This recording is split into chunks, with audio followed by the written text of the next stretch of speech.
como é que a gente pode se proteger, de certa forma, nesses momentos em que nós somos bombardeados por informações, para não aceitarmos essa obsessão de encarnado para encarnado através de fake news?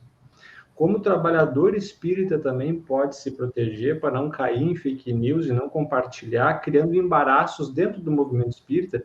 Realmente hoje nós estamos vivendo um processo muito doloroso que nós nunca tivemos isso antes no movimento espírita, né? Nós já vivemos várias discussões dentro do movimento espírita, mas nunca tivemos essa intromissão dos aspectos políticos, político-partidário dentro do espiritismo. E agora nós estamos com uma tentativa de forçar a porta do espiritismo para entrar com determinados posicionamentos políticos, o que é bastante pernicioso para o desenvolvimento da doutrina do próprio movimento espírita em si.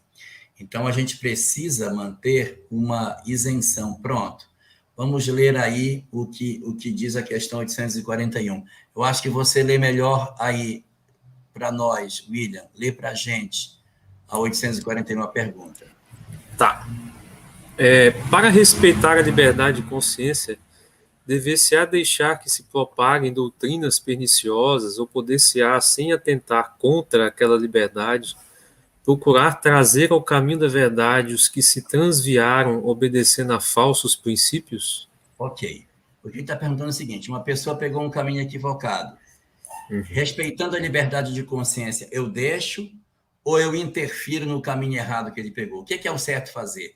Deixar para respeitar a liberdade de consciência, deixa a fake news rolar, ou interfere e não deixa que ela role? O que eu tenho que fazer?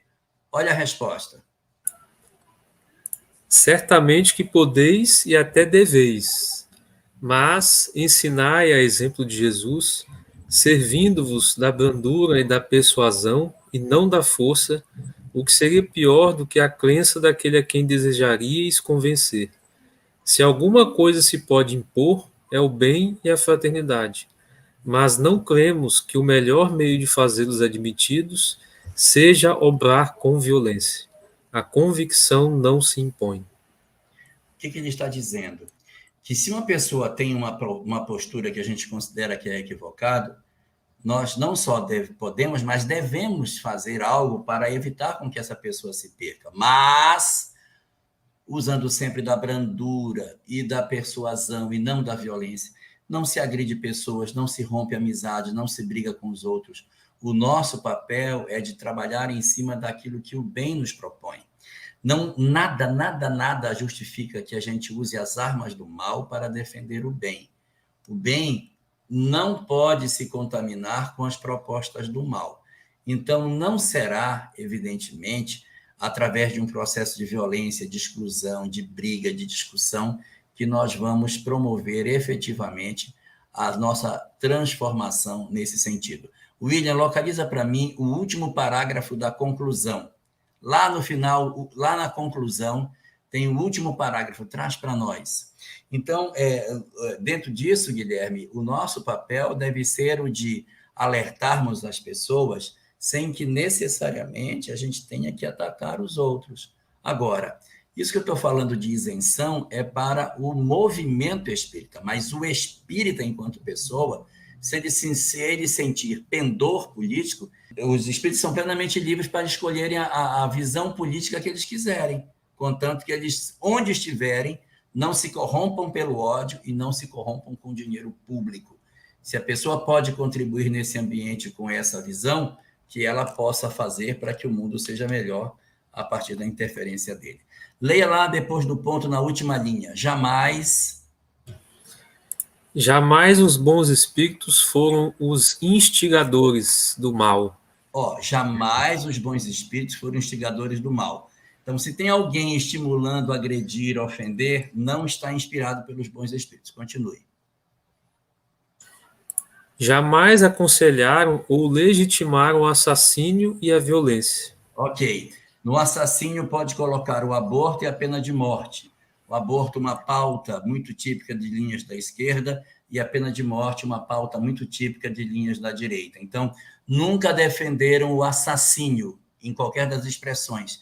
nem esse negócio de cancelamento, que é um assassínio digital, e nem a violência. Essa violência não é só a violência física na rede social, agredindo, atacando pessoas, fazendo tudo que o pessoal tem feito nas redes.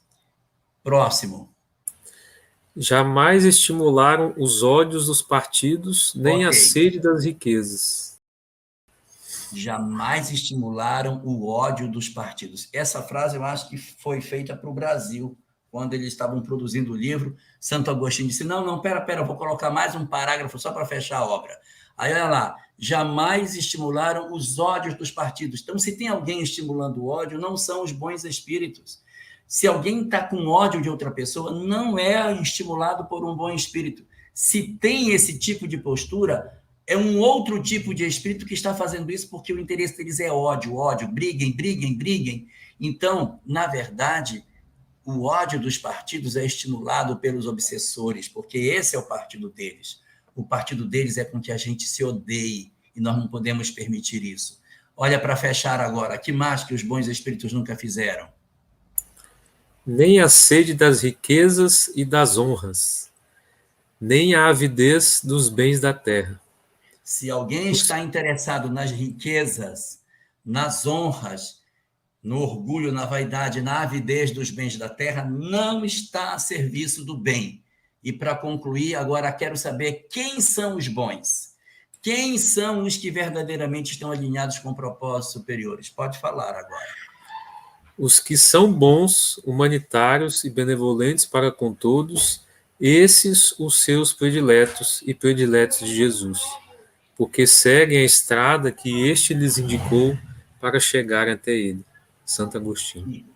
E com essa frase, o Livro dos Espíritos encerra. Isso é a última parte do Livro dos Espíritos. Acabou. O livro encerra aí.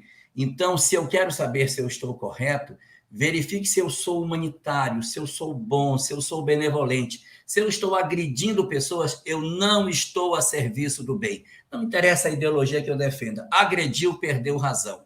Os cristãos sofreram muito na mão do Império Romano, mas você não vê nenhum movimento cristão para querer derrubar o Império Romano, apesar dos processos torturantes que eles sofreram durante o cristianismo nascente.